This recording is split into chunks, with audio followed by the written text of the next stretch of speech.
Callan Drack stood at the window of his tall glass home, watching the city lights flicker below. Flying cars moved silently across the sky, and neon signs glowed from buildings. It was another quiet night on New Earth, the rebuilt home of humanity, after the Great Migration. But for Callan, peace was still far away. Since his wife passed away 3 years ago, the house had felt too big, too cold, and too empty except for his 5-year-old daughter Mira. Mira was full of life. She asked questions every minute, laughed at the smallest things, and ran through the halls like she was chasing dreams. But Callan, a busy tech millionaire, could not give her all the time she needed. He loved her deeply, but his work kept calling. He had promised his wife he would raise Myra well, but sometimes promises were hard to keep. One day, his personal assistant brought him a strange suggestion. "There's a Viren nanny available," she said, handing him a file. "Highly rated. Quiet. Intelligent kind. She's looked after human children before." Callan raised an eyebrow. He had heard of the Viren. They were a peaceful alien race from a distant star system. Tall, slender, with soft blue skin and large silver eyes, they were known for their loyalty and gentle nature. Many served in hospitals, schools, and homes as helpers. But most humans never got close to them. They were private, quiet, and rarely spoke of their own lives. Still, Callan was desperate. Mira needed someone. So he agreed to a trial. That afternoon, Ilari arrived. She was exactly as described. Graceful, calm, and soft-spoken. She wore a simple gray robe and kept her hands folded in front of her. Her eyes, wide and silver, seemed to watch everything with quiet care. Mira ran to her immediately. "Are you my new friend?" she asked with a grin. Ilari bent down slowly, her voice gentle. "If you wish, young one, I am here to care for you." From that moment, Mira loved her. Within days, the house changed. Mira laughed more. She ate better. She started drawing again. Callan watched from his office screens as Ilari read to her, helped her with puzzles, and held her hand during walks in the garden. Ilari never raised her voice. She never complained. She always smiled with her eyes. But there was something odd. Each night, Callan made sure the guest room was prepared for Ilari. It had a soft bed, clean sheets, warm lights, and a view of the stars. But each morning, he noticed something strange. The bed was untouched, not a wrinkle on the pillow, not a fold in the blanket. One night, curiosity got the best of him. He stayed up late, waiting quietly. When the lights in the house dimmed and Mira was asleep, he walked through the silent hallways. He found Ilari just outside Mira's room, curled up on the floor, her back against the wall. She was asleep, no blanket, no pillow, just the cold tiles. Callan stood still, unsure what to say. The sight troubled him. She looked peaceful, but also small and lonely in that hallway. The next morning, over breakfast, he tried to ask her. "Ilari," he said, keeping his tone kind, "I noticed you didn't use the bed in the guest room." She lowered her eyes slightly. "Forgive me, sir. I did not wish to overstep." "It's not overstepping," Callan said. "It's there for you. You're part of this home now." "I thank you," she said softly, "but I am Viren. We are trained to stay near the child, to be alert. We do not require comfort." Callan frowned. "But you're not just a machine. You're a person." She did not respond. She only nodded and went back to preparing Myra's lunch. Callan couldn't stop thinking about it. That night, he looked up information about the Viren. The more he read, the more disturbed he felt. Viren were raised in service houses from birth. They were taught to be quiet, to obey, to never ask for anything. Rest and comfort were seen as rewards, not rights. Many had never slept in beds their entire lives. Callan leaned back in his chair, staring at the screen. Something about it didn't feel right. He had built smart homes, advanced robots, and even designed artificial intelligence. But Ilari was not a program. She had thoughts. She had feelings. She deserved better. The next evening, after tucking Mira in, he found Ilari in the hallway again. "Ilari," he said gently. She stood quickly. "Is something wrong, sir?" "No. I just want to ask you something. Do you think it's wrong for you to rest?" She tilted her head slightly. "It is not for me to decide. I am here to serve. But I'm asking you as the father of the girl you care for. I want you to rest, in a bed, not on the floor." She hesitated. Her hands shook just a little. "If it is your wish." "It is," he said. "Please, you are not just a servant here. You're someone important to Mira, and to me." For a long moment, Ilari said nothing. Then she gave a small nod, her voice almost a whisper. "Thank you." That night, for the first time, Ilari entered the guest room. Callan checked the hallway before he went to bed. It was empty. In the morning, the bed was used, and something had changed. Ilari's eyes seemed a little brighter. Mira hugged her tighter. And Callan, for the first time in years, felt like his house was slowly becoming a home again. For the first time in weeks, Callan felt like things were finally in balance. Mira laughed more, slept better, and started calling Ilari her best friend. The quiet halls of the house no longer felt cold. There was warmth now, the kind that came not from machines but from care. Callan noticed the difference in Ilari too. Her eyes, once soft and distant, now held a quiet strength. She smiled more often. When Mira asked her silly questions or pulled her by the hand to show her drawings, Ilari didn't just nod, she laughed, even if softly. She was still calm, still quiet, but something inside her had changed. One morning, Callan saw her standing in the garden. She was holding a small flower that Mira had planted. The way she looked at it, like it was something rare and fragile, made Callan pause. It reminded him of the way she had first entered their lives, silent, careful, always watching. But Callan's mind kept going back to the night he found her on the floor. The way she had curled herself up outside Mira's room, like a protector who did not deserve comfort. It had bothered him then, and it still bothered him now. He couldn't stop thinking about the words she had said. "We do not require comfort." Knew it wasn't true. Every living being needed rest. Every heart needed peace. So why would Ilari believe otherwise? That night, after Mira was asleep, Callan sat in his office. He opened his private database, one of the largest personal archives on alien cultures. He typed in one word. VIREN. Hundreds of entries appeared. History, culture, language. He clicked through them slowly, carefully reading. The Viren were a species known for peace. They had never fought in a war. Their home planet, Viralis, was covered in forests, soft oceans, and quiet skies. Their voices were gentle. Their steps were light. They believed in service, not out of fear, but because it was how they were raised. But the deeper Callan read, the more concerned he became. Many Viren children were raised in what were called harmony houses. These were not homes in the human sense. They were training centers. From the moment they could walk, young Viren were taught to serve. They were praised for silence, rewarded for obedience, taught to avoid pride. Comfort was something given only when earned through perfect service. Callan leaned back in his chair, staring at the glowing screen. It was not slavery, not by law, but it was control. Quiet, hidden, polite control. The kind no one noticed because it looked peaceful on the outside.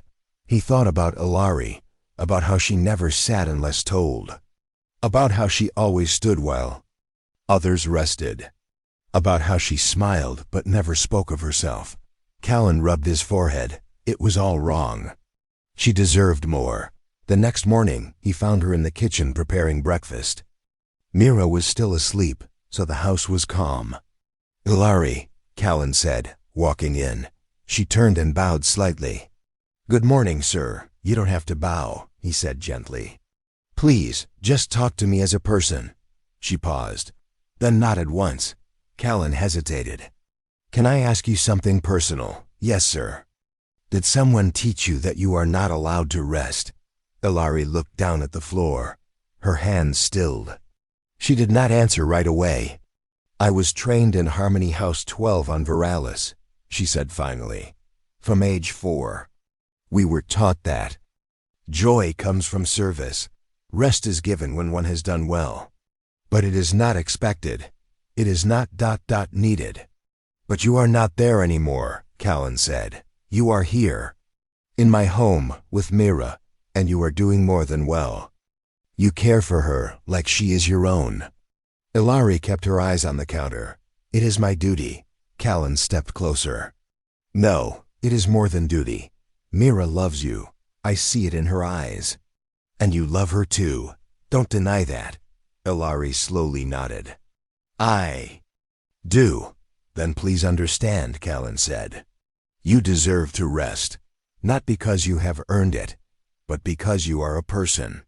A good one. That should be enough." There was a long silence. Then Ilari looked up. Her eyes were damp, but she did not cry. She simply whispered one word.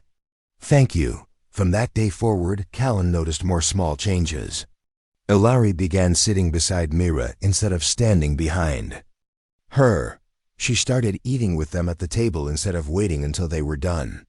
She even began reading Mira bedtime stories in her own voice, not just from the script. One evening, Mira drew a picture. It showed 3 figures holding hands. A tall man, a small girl, and a woman with silver eyes and soft blue skin. Callan smiled when he saw it.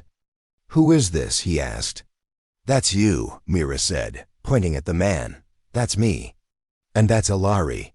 She's part of our family now." Ilari stood silently beside them, her eyes wide. She had no words, only a look of quiet surprise. Callan nodded. "Yes, she is." As Myra ran off to hang the drawing on the wall, Ilari turned to Callan. "I do not understand this feeling," she said. "You will," Callan said softly. "It's called being loved." That night, Ilari went to bed not out of order, but out of choice. And for the first time in her life, she closed her eyes without guilt. Weeks passed quietly in Callan's tall silver home. Mira grew happier with each day. She spent her mornings painting, her afternoons chasing light drones through the hallways, and her evenings listening to Ilari's gentle stories. The little girl never asked for much. She only wanted Ilari to stay close. Callan watched it all with a calm heart. He had not felt peace like this in years. Since his wife had gone, he had only known silence and pressure. Now laughter returned to the house. It was not loud, but it was warm. But one evening, something strange happened. Mira was in the garden, picking flowers for the dinner table. Ilari was helping her arrange the colors. Callan stood near the door, smiling as he watched them. Then he heard Mira say something simple. "Ilari, sit down beside me." Ilari paused. She looked at the grass, then at the small wooden bench. Her hands tightened slightly. "I will stand here, young one," she said softly. Mira frowned. "But I want you to sit." Still, Ilari stayed standing. Callan stepped outside. "Ilari, you can sit," he said. She turned slowly. "I do not want to displease." "You won't. I'm asking you. Sit." Ilari looked at him carefully. Then, as if moving against invisible chains, she slowly sat down beside Mira. That night after Mira was asleep, Callan asked her about it. "Ilari, why is it hard for you to sit when someone asks you to?" Ilari stood near the window, her hands folded in front of her. "It is not disrespect," she said. "But in my training, we were taught not to place ourselves equal to those we serve. Sitting beside a child is not allowed unless commanded." Callan felt something tighten in his chest. "You needed permission to sit," she nodded. "Our minds are trained early. Words matter. Orders matter. If we are told to rest, we rest. If not, we stay alert." We do not wish to fail our purpose. But don't you see, Callan said, standing now, you're not in a training hall anymore. You're in a home. You're with people who care about you. You don't need permission to be a person. Alari looked down. It is not that simple. The habits are deep. Even now I wait for your words. Callan took a breath. Then he spoke slowly, clearly. Alari, this is not an order from a master. This is a request from someone who respects you. You are allowed to rest. You are allowed to sit. You are allowed to feel safe here. Alari closed her eyes for a moment. When she opened them, there was a shine in them that had not been there before. Then I will try, she said. The next morning, something small but special happened. During breakfast, Alari sat at the table without being asked. She poured juice for Mira, then took some for herself. Mira looked at her with a bright smile. You sat with us, the little girl said, happy. I did, Alari replied, her voice soft, because I was told I could, and because I want to. From that moment, things began to shift. Alari began to speak more. She told Mira stories not from the earth books, but from her own memories. She spoke of the forests of Veralis, the glowing rivers, and the tall singing trees. She even began teaching Mira how to speak a few words in the Viren language. Callan noticed it all.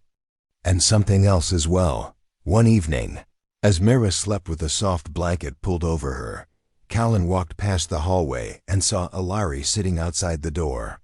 But she was not curled on the floor. She sat on a soft cushion with a small book in her hands. Her eyes were calm. You're not on the floor, he said quietly. She looked up. No, not anymore, he smiled. Good. Alari nodded. Your words helped me. They were simple, but they mattered. Callan stepped closer. What do you mean, in my world, she said. A command shapes thought. When someone says you are worthy, your mind begins to believe it. That is how we were trained. And now your kindness is retraining me. Callan looked at her carefully. I didn't think kindness could be a command. On Veralis, Alari said, it often was not. But here, your kindness has weight. I feel it, and it is stronger than any rule I was taught. Callan did not reply for a moment. He just nodded, thinking. He had built machines with his hands. He had spoken in conferences on logic and data. But now, with a few soft words and a choice to care, he had changed something deeper than code. Later that night, he stood at his balcony, looking at the stars. Ships moved across the sky like slow fireflies. He wondered how many other Varen were out there, standing in silent homes, never resting, never sitting, never told they mattered. He could not fix the galaxy. But maybe, just maybe, he had started something. Behind him, Mira's laughter echoed from a dream, and down the hall, Alari turned a page in her book with quiet peace. The city of New Earth glowed like a sea of stars as night fell once again. Inside the tall glass house on the hill, Callan Drac sat in his study with quiet thoughts.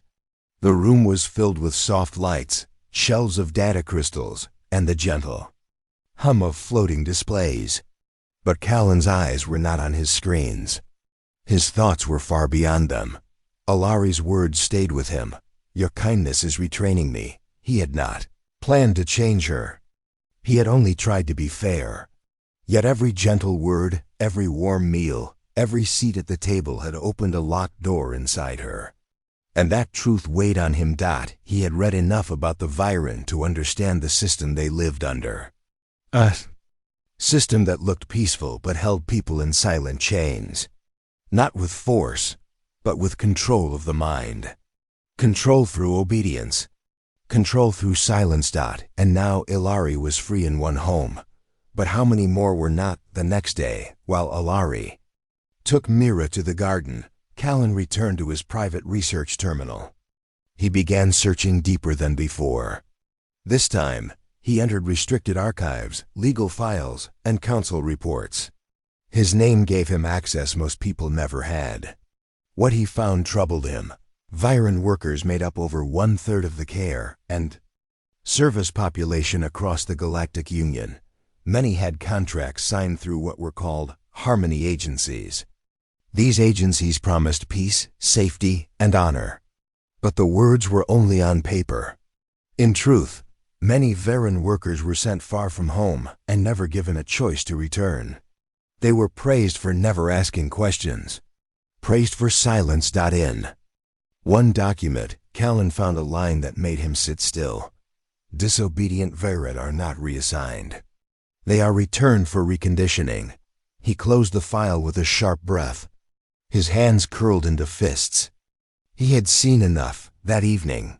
While Alari read Mira a bedtime story about floating cities and friendly dragons, Callan opened a new file on his desk. This time, he was not reading. He was writing. The file was titled, The Truth About Harmony. He worked through the night. He wrote about the hidden rules of Viren training, about the soft control masked as tradition, about the way kindness had the power to free someone, not because it was loud, but because it was real. He included examples from Alari's experience, but without using her name. He protected her identity, but he made one thing clear. If one person could change through kindness, others could too. But only if someone spoke up. By morning, the file was ready. He did not send it under his name. Instead, he used an old code from his university days, a name that the public still respected. The file went directly to the central database of the Interworld Ethics Council. Then he turned off his screen and walked to the kitchen. Alari was making Mira's breakfast. Mira was coloring on a tablet and humming softly. Callan smiled at them. He had done what he could, but peace did not last long. 2 days later, a silver message drone arrived at the house. It carried a short note from the Galactic Harmony Agency. The words were polite but cold. Your assigned Viren caretaker has been recalled for immediate evaluation and returned to her origin center. Please prepare her for collection within 48 hours. Alari read the message and said nothing. Her face did not show fear, only silence. She folded the message and placed it on the table. Mira saw the letter and looked up. Are you going away? Alari knelt beside her. They are calling me back. I may need to return to my home world. No, Mira said, her voice shaking. You can't go. You're part of our family. Callan stood quietly. Then he spoke. You're not going anywhere. Alari looked up. If I stay, you may face trouble. I already have, Callan said, and I'm not afraid. Alari lowered her head. They will not like this. I don't care what they like, Callan replied. You're not a piece of furniture. You're not a tool. You're a person. And no one takes away someone from my family without a fight. For the first time, Alari's eyes filled with tears. She tried to speak, but no words came. That night, Callan made another decision. He contacted a group of human and alien lawyers who worked in interspecies rights. They had seen unfair contracts before. They had fought for voices that had no strength left. When Callan showed them the message from the Harmony Agency, and when he told them about Alari, they listened. This will not be easy, one lawyer said. But we can fight it, if you are willing to stand in the open. Callan nodded. I am. The next day, he made it official. He filed a case with the Interworld Rights Tribunal. The title of the case was simple. One voice is enough. The case was built on Alari's story, but the goal was much greater. Callan wanted the council to review every Viren contract across the galaxy. He wanted their rules to change. He wanted the word obedience to be removed from their training. The news spread fast. Some praised Callan as a brave man. Others said he was foolish for challenging a powerful system. The Harmony Agency sent messages asking him to cancel the case. He refused. Alari stayed quiet. But at night, she began to sing softly in her own language while watching over Mira. It was a song of stars and wind, A song of home. Callan listened from the hallway and felt something new in the air. It was not just kindness anymore. It was courage. The story of Callan Drax and the Viren Nanny spread across the galaxy faster than anyone expected. News networks picked it up one by one. Some called it an act of bravery. Others called it a dangerous challenge. Many simply called it strange. On the largest news channel, a host asked the viewers a simple question. Why would a rich human risk everything for an alien? Servant Callan did not respond to interviews. He stayed home with Myra and Ilari, but the world around him was changing fast. Messages flooded his system. Some were kind. Some were cruel. A few were from families who had once hired Viren caretakers. They wrote to thank him. They said they had never thought about how those gentle aliens had lived. Others accused him of trying to break tradition. They warned him to stop before it was too late. One evening, Mira stood by the window and pointed at the sky. Why are there so many ships? Outside, she asked. Callan walked over and looked up. In the dark sky above New Earth, a line of silver lights had appeared. Not stars, ships, government ships. His screen lit up a few moments later. A message blinked across it. Galactic Peace Council requests an immediate meeting regarding your current legal action. A diplomatic fleet has been sent to your location. Ilari read the message over his shoulder. She said nothing, but her hands began to shake. Callan gently took her hand. I won't let them take you, he said. I believe you, she replied softly. But they will not listen to a human voice. Then they will have to learn. The next morning, the sky was filled with flying shuttles. The council ship was large and round, like a silver moon floating above the city. A team of diplomats and officials came to the house. They wore long robes and badges of power. Some were human. Some were not. Callan met them at the door. We are here to discuss the recall of the Viren caretaker assigned to your household, the lead official said. His voice was calm but firm. She's not going anywhere, Callan said. You are interfering with an active contract approved by the Harmony Agency. That contract is being reviewed by the Rights Tribunal. Until a decision is made, the Viren must return for reconditioning. Callan stepped aside and called Ilari to the door. She walked forward slowly, her eyes steady. You can speak. For yourself, Callan said to her. The official turned to Ilari. You were trained to serve with honor. Why are you choosing to disobey? Ilari looked at him with quiet strength. I was trained to be silent. But now I know silence is not always peace, the official frowned. This is not your choice.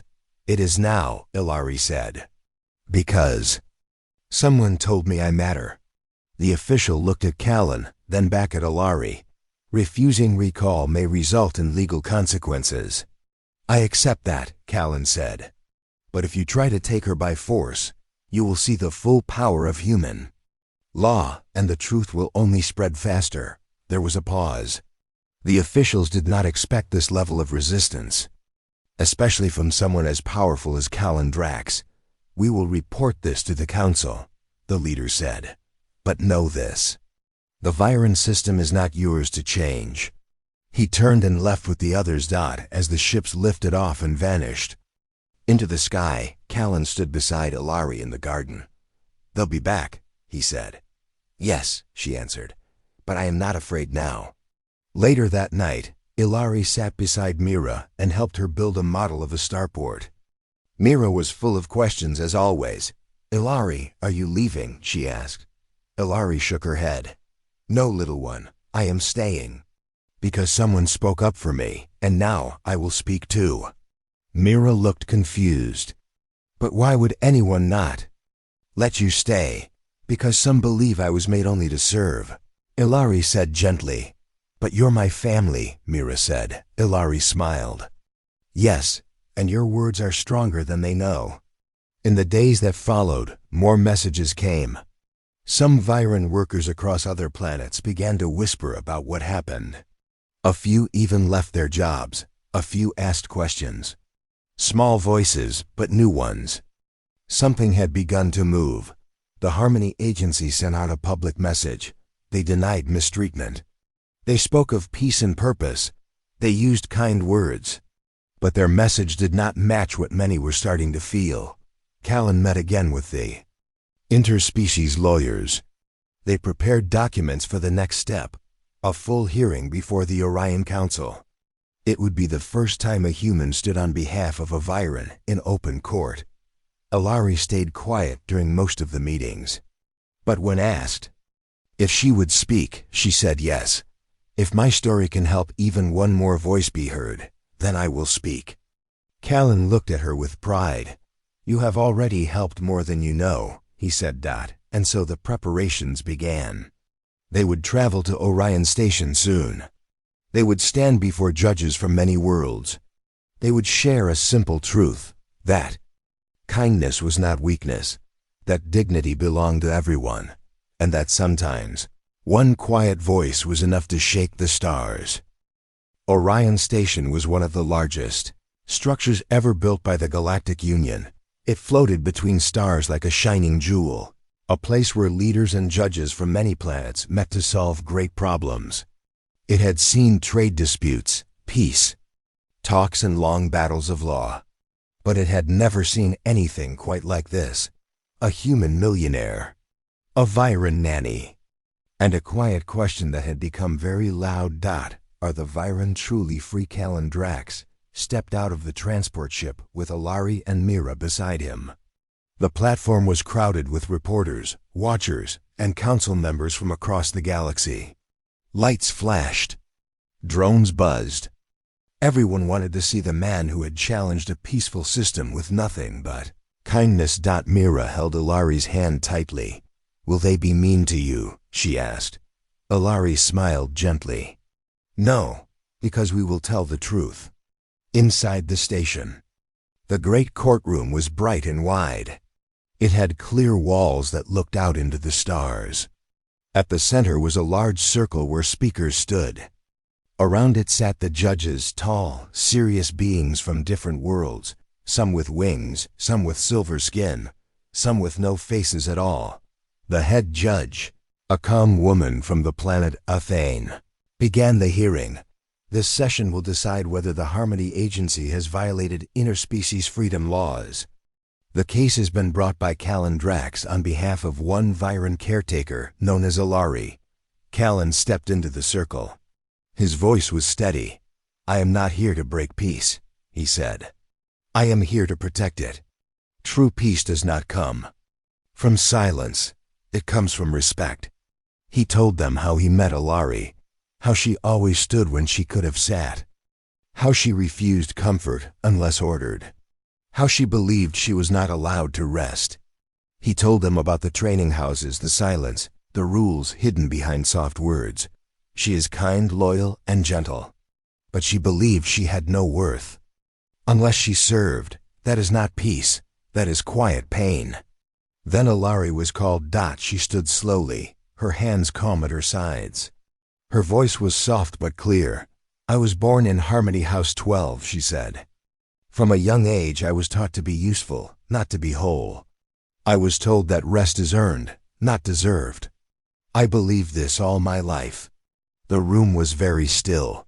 One day, a human told me I mattered, not because I served well, but because I was someone. It was a small thing, but it changed everything. A judge asked her, "Did you ever think of leaving your role?" Ilari answered, "No, I did not know I could. We were not taught to think that way." Another judge asked, "Do you now feel free?" She nodded. "Because I was given space to choose, and I chose to stay with the child I love." The Harmony Agency's lawyer stood next. He wore a neat uniform and spoke in a careful voice. The Viren system has existed for centuries without conflict. Their people live in peace. Their training is part of their tradition. What Mr. Drax calls control, we call culture. Callan stood again. Culture is not wrong, but no culture should deny the right to choose. Ilari did not serve out of joy. She served because she believed she was not allowed to do anything else. The judges left to review everything. It was a long wait. Mira sat in Callan's lap and whispered, "Are they going to let Ilari stay?" He hugged her gently. "We hope so." After many hours, the judges returned. The head judge stood. "This council has considered the evidence and the words spoken here. We find that the Harmony Agency's training methods do not break the law as written. However, we also find that these methods do not protect the spirit of freedom we believe in." Ilari closed her eyes. "We declare that all Veer and undercurrent contracts must be given the right to choose their roles freely. All contracts must be rewritten with this in mind. Any Veerin who wishes to leave service may do so without punishment." The room filled with quiet gasps. Then soft applause. Ilari looked at Callan. Her eyes were full of light. "You did it," she whispered. Callan shook his head. "No, we did it." As the council closed the session, reporters rushed to send the news across every system. Viren across the stars heard the message. Some cried. Some sat down for the first time in years. Some smiled and whispered the name Ilari. Outside the court, Callan was asked by a reporter, "What do you plan to do next?" He looked at Ilari and Mira. Then he answered, "We're going home." That night, aboard the quiet ship back to New Earth, Mira fell asleep in Ilari's arms. Ilari sat on a soft couch, not on the floor. Callan sat across from her, holding a warm cup of tea. "You stood before the galaxy today," he said. "How do you feel?" Ilari looked at the stars outside the window. "I feel seen," she said. "For the first time, I feel like I exist as more than my role." "You do," Callan said. "You always did. We just had to remind the galaxy." Ilari looked down at Mira, then back at Callan. "I want to keep caring for her. Not because I must, because I want to," Callan nodded. "And that makes all the difference." As the ship flew through the stars, the three of them sat in peace. A man, a child, and a once silent voice that had now spoken loudly enough to change everything. Weeks had passed since the great trial on Orion Station. The news still echoed across planets. The name Ilari had become a quiet symbol of freedom. People didn't chant it or make loud noise.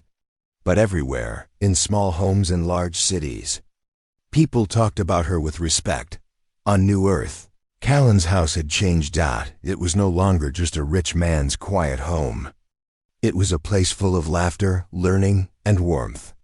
The rooms had new light, not from expensive decoration, but from peace, from people choosing to be together. Ilari now lived in the guest room upstairs, not because she was given the room, but because she chose it herself. Her floor mat was gone. In its place stood a soft bed, her favorite books, and a small plant she had picked from the garden with Mira. One morning, as the sun touched the windows, Ilari came into the kitchen humming a tune. Mira sat at the table, swinging her legs as she poured cereal into her bowl. "You're up early," Callan said, placing a fresh mug of tea on the table. "I like mornings now," Ilari said. "They feel like the start of something good." Mira giggled and looked at both of them. "Today is family visit day at school. Can both of you come?" Callan smiled. "Of course we will." Later that day, they arrived at the school. Children ran around with their parents and caretakers. There were laughter and games, art tables, and small performances. Teachers welcomed the visitors with wide smiles. When Mira's turn came to speak about her family, she stood in front of her classmates. With calm pride, "This is my dad," she said, pointing to Callan. "He makes the best pancakes. And this is Ilari. She's my friend and also the person who takes care of me." She paused, then added, "She used to think she had to serve, but now she stays because she wants to. That makes me happy." The room clapped gently. Ilari's eyes were soft, but her smile was full. After the event, as they walked home, Ilari turned to Callan. She spoke so clearly, like she understood everything. She learns from you, Callan replied. That evening, they sat together on the porch, watching the stars appear one by one. Mira had fallen asleep after a long day, her arms around her favorite stuffed animal. Ilari looked up at the sky. Many Viren are writing to me now, she said. Some want to leave their roles. Some want to stay. But now they choose. That's what matters. Callan nodded. You gave them that. You spoke when no one else did. Ilari placed a hand on her heart. I still have more to say. Over the next few weeks, Ilari began writing. Simple letters, messages, a small guide for Viren who didn't know what freedom looked like. She didn't tell them what to do. She only asked questions. Do you rest because you're tired? Or because someone told you to? Do you believe you can? Say no. Do you think your thoughts matter? Would you stay if you could leave these? Letters began to spread quietly through the communication networks. Translated into different languages, they reached distant moons and quiet houses. Each message was signed the same way, Ilari, a voice who chose. Meanwhile, Callan received an unexpected visitor. An elder from the Harmony Agency arrived at his gate one afternoon. The elder was tall, dressed in deep green, with eyes that held many years of thought. I did not come to argue, the elder said. I came to understand. Callan invited him in. They sat in the garden, drinking warm drinks as Ilari watched from the kitchen window. You could have destroyed us, the elder said. But you didn't. Why? Because it was never about destroying, Callan answered. It was about listening. The elder nodded slowly. Perhaps it is time we listen more. Would Ilari speak to our council? Callan looked toward the window. Ilari met his eyes. She gave a small nod. The visit to the Harmony Council was quiet and calm. Ilari didn't carry demands. She carried questions. Just like her letters, one by one, the council members listened. Some were silent. Some lowered their heads. A few even smiled gently. Afterward, one council member stood. We thank you, Ilari, she said, for helping us remember that even gentle systems must be re-examined. Peace is not peace if it hides voices. Back on New Earth, life settled into a new rhythm. Callan continued his work, now focused on building new schools and shelters for children of many species. Mira grew brighter and stronger, always asking new questions, always carrying her small notebook for ideas. And Ilari continued to write. Her quiet voice reached across stars, helping others find their own voices. One night, Mira asked Ilari a question. Do you still miss your old home? Ilari thought for a moment. I miss the songs, she said, and the flowers. But I do not miss who I was when I lived there. I was a shadow of myself. And now I am real. I feel full, Myra smiled. I'm glad you're here. Callan came in with a blanket. Let's all sit outside. Tonight, he said, the stars are clear. They wrapped themselves in warm clothes and sat on the porch again. A small family that had grown not through blood, but through care, respect, and trust. As they looked up at the sky, Ilari whispered a quiet thought. I used to think my life was made to serve. Now I think my life is made to live. Callan looked at her. You're not a guest anymore, he said. You're home. And in the silence that followed, with the stars above and peace within, Ilari smiled truly, fully, and freely.